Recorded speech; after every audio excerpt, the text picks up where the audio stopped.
할렐루야. 12월 18일 토요일입니다. 욥기 36장 17절부터 33절까지 말씀을 읽고 은혜 나누도록 하겠습니다. 이제는 악인의 받을 벌이 그대에게 가득하였고 심판과 정의가 그대를 잡았나니 그대는 분노하지 않도록 조심하며 많은 뇌물이 그대를 그릇된 길로 가게 할까 조심하라. 그대의 부르짖음이나 그대의 능력이 어찌 능히 그대가 곤고한 가운데서 그대를 유익하게 하겠느냐. 그대는 밤을 사모하지 말라. 인생들이 밤에 그들이 있는 곳에서 끌려가리라. 삼가 악으로 치우치지 말라. 그대가 환난보다 이것을 택하였느니라. 하나님은 그의 권능으로 높이 계시나니 누가 그같이 교훈을 베풀겠느냐. 누가 그를 위하여 그의 길을 정하였느냐. 누가 말하기를 주께서 불의를 행하셨나이다 할 수 있으랴. 그대는 하나님께서 하신 일을 기억하고 높이라. 잊지 말지니라. 인생이 그의 일을 찬송하였느니라. 그의 일을 모든 사람이 우러러 보나니 먼 데서도 보느니라. 하나님은 높으시니 우리가 그를 알 수 없고 그의 횟수를 헤아릴 수 없느니라. 그가 물방울을 가늘게 하시며 빗방울이 증발하여 안개가 되게 하시도다. 그것이 구름에서 내려 많은 사람에게 쏟아지느니라. 겹겹이 쌓인 구름과 그의 장막의 우레소리를 누가 능히 깨달으랴. 보라, 그가 번갯불을 자기의 사면에 펼치시며 바다 밑까지 비치시고 이런 것들로 만민을 심판하시며 음식을 풍성하게 주시느니라. 그가 번갯불을 손바닥 안에 넣으시고 그가 번갯불을 명령하사 관역을 치시도다. 그가 우레가 다가오는 풍우를 알려주니 가축들도 그 다가옴을 아느니라. 아멘. 엘리후의 이야기가 이어지고 있습니다. 엘리후가 오늘 말씀 바로 앞부분에는 아주 중요한 얘기를 사실은 했어요. 하나님께서 의인이라 할지라도 죄를 범하면 심판을 내리신다.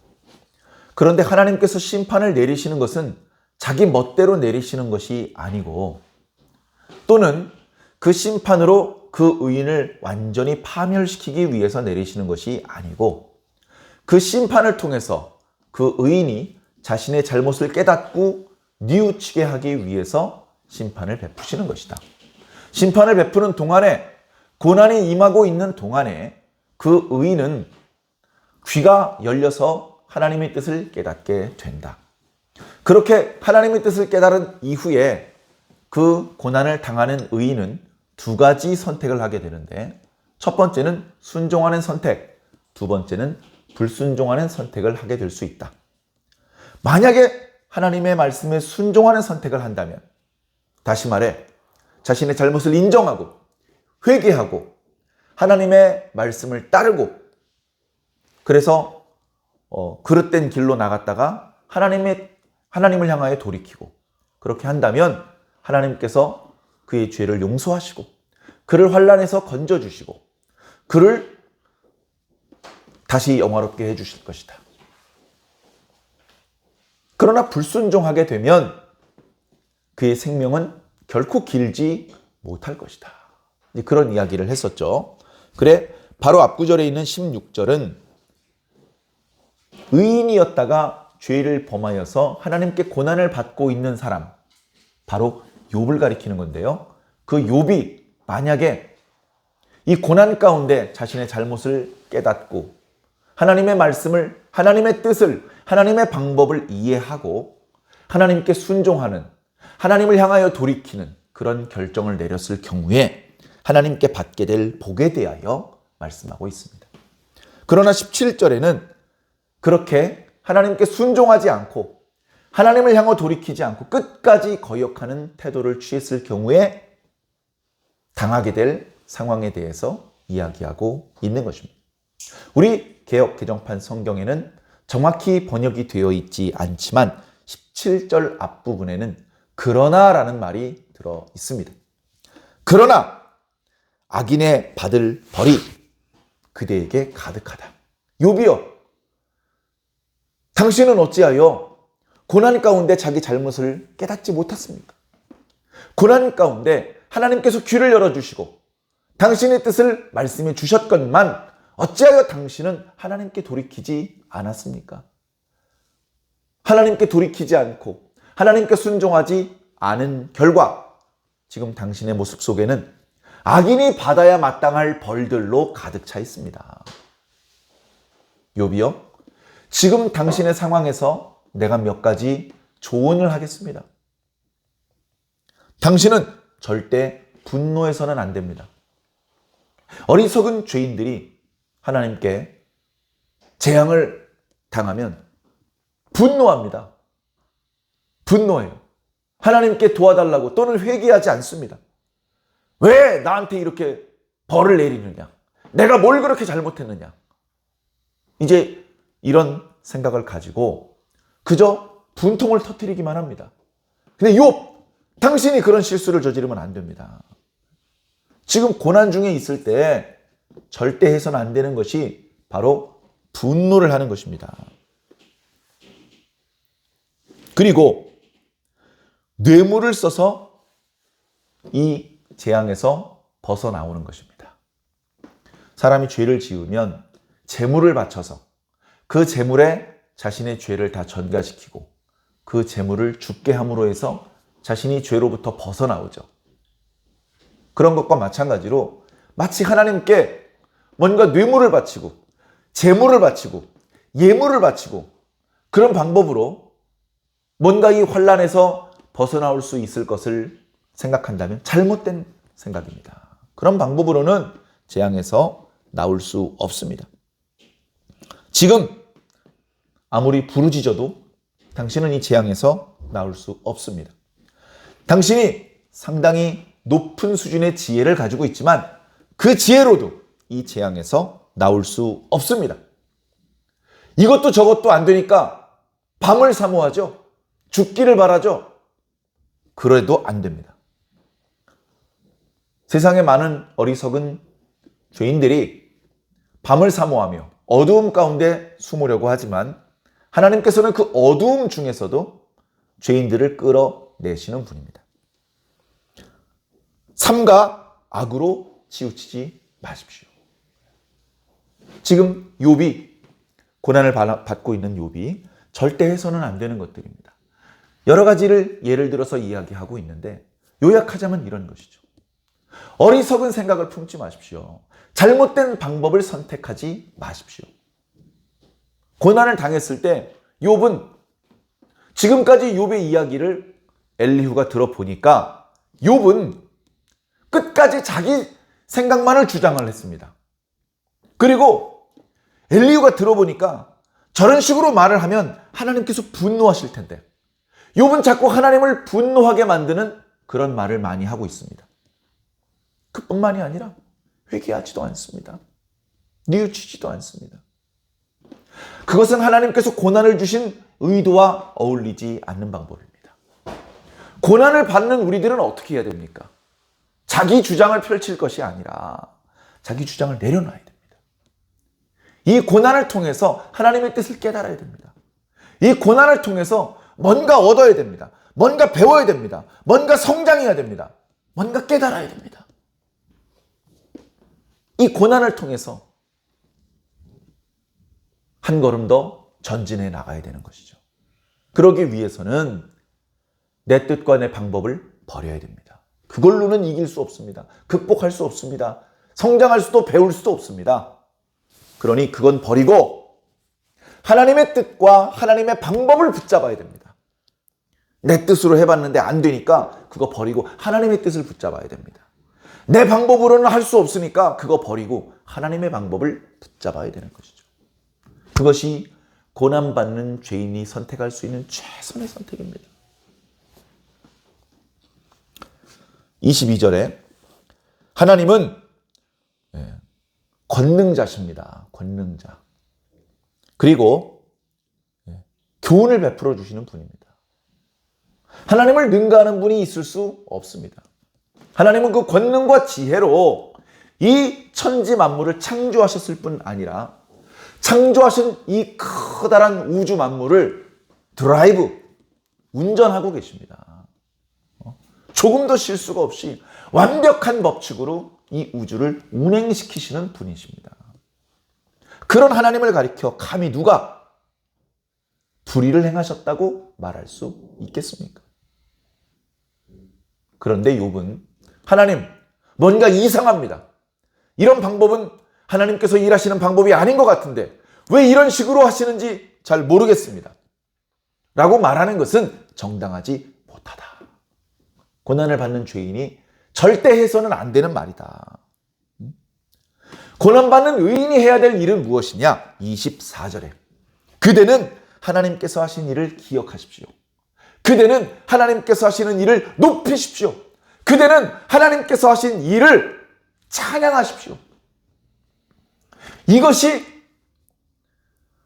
우리 인간들이 선택할 수 있는 최선의 방법입니다. 최선의 방법. 어떤 사람이 옆에 있는 사람한테 어떤 이야기를 해줍니다. 그 이야기를 해주면서 기대하는 반응이 있어요. 깔깔깔 웃으면서 야, 그거 정말 웃긴다. 뭐 이런 기대라든가 뭐 고마워 뭐 이런 기대라든가 뭔가 자신이 기대하는 그런 반응이 있습니다. 근데 그런 반응을 보이지 않으면 어떻게 됩니까? 기분이 나쁩니다. 실망스럽습니다. 네? 실망스러워요. 길을 가다가 많은 알지 못하는 사람들 사이에 아는 사람이 저쪽에서 이쪽으로 옵니다. 이렇게 얼굴을 마주쳐서 서로 알아봤습니다. 이쪽에 있는 사람은 저쪽에 있는 사람이 반갑게 웃으면서 인사할 것으로 기대했습니다. 아이고, 안녕하셨어요. 정말 오랜만이네요. 건강하신 걸 보니까 참 마음이 놓입니다. 하시는 일은 잘 되시지요?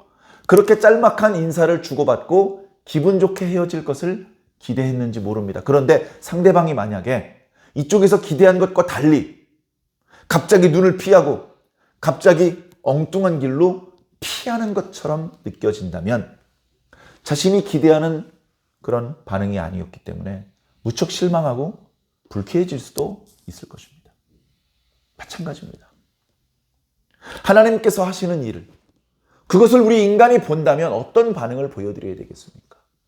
하나님께서 하시는 일을 기억하고 하나님께서 하시는 일을 높이고 하나님께서 하시는 일에 대하여 찬양해야 되지 않겠습니까? 어우, 하나님, 저 본 적이 없는데요? 하나님께서 그렇게 위대하시고 선한 일을 하셨는지 저는 전혀 몰랐는데요? 몰라서 찬양을 못했는데요? 그런 변명을 할 생각은 하지 말아라. 25절에 그의 일은 모든 사람이 우러러 보나니 먼 데서도 볼 수 있다. 난 못 봤다라고 변명할 수 없다. 이 세상에 있는 모든 인간은 하나님께서 하시는 일을 보면서 하나님을 찬양해야 됩니다. 위대하신 하나님, 크신 능력과 지혜를 가지고 계신 하나님, 그 능력으로 천지 만물을 지으시고 우리 인간을 창조하시고 우리 인간을 사랑하시고 우리 인간을 용서하시고 우리 인간을 구원하시고 우리 인간에게 당신의 능력과 지혜를 나누어 주시고 우리 인간을 위해서 우리 인간이 살기 좋은 세상을 만들어서 거기서 살게 하시고 우리 인간에게 건강하고 행복하게 살 수 있는 비결, 하나님의 율법을 가르쳐 주시고 그 율법을 벗어날 때 진노하시지만 우리를 멸망시키지 않으시고 회개할 수 있는 기회를 주시고 어떻게 하면 다시 행복한 세계로 돌아올 수 있는지 방법을 가르쳐 주시고 너그럽게 과거의 실수를 용서해 주시고 우리의 간구를 아무 조건 없이 들어주시고 우리가 기대하기 어려운 축복을 누리게 하시니 이런 하나님은 찬양을 받으시기에 합당하시도다. 그의 이름은 높도다. 그는 아름다우시도다. 그는 선하시도다. 우리의 힘을 다해서 하나님께 감사하고 찬양을 해야죠. 그게 하나님께서 하신 일을 목격한 인간이 마땅히 보여드려야 될 반응인 것입니다. 그런데 그렇게 하지 않고 하나님, 당신은 불의하십니다. 일하는 일 처리 방식이 영 서투르시군요. 이번 일은 잘못 처리하셨습니다. 도대체 하나님 왜 이런 식으로 하시는지 모르겠습니다. 이런 반응을 보여드린다면 무슨 좋은 일이 있겠습니까? 깊이 생각해 보아야 할 것입니다.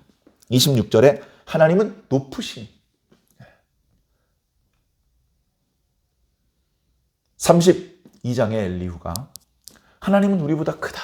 33장인가요? 하나님은 우리보다 크다고 그렇게 말씀하셨었는데 하나님은 우리보다 높으시다라고 말하고 있습니다. 뭐가 높습니까? 모든 것이 다 높아요. 모든 것이 다 높아. 그의 능력, 그의 지혜, 그의 권세. 우리보다 높지 않은 것이 무엇이 있습니까? 하나님께서는 그 높으신 지혜와 권세로 천지를 창조하셨고 그 만물들을 다 운행하시는데 오늘 엘리후는 그 중에 두 가지를 예를 들어서 설명을 하고 있습니다. 하나는 물. 어떤 것은 비가 되었다가 증발해서 안개가 되었다가 다시 소나기가 되었다가 물을 하나님께서 자유자재로 주장하십니다. 물의 부피가 부풀어 올랐다가 수축됐다가 인간은 물을 마음대로 그렇게 컨트롤할 수 없어요. 그렇게 컨트롤하기에는 너무나 많은 물이 이 지구에 있습니다. 그러나 하나님께서는 지구에 있는 물 전체를 한 방울의 물처럼 자유자재로 다스리시고 움직이시는 분입니다. 가뭄을 주실 수도 있고 홍수가 나게도 할 수 있고 홍해가 되었든 요단강이 되었든 갈라지게 하실 수도 있습니다.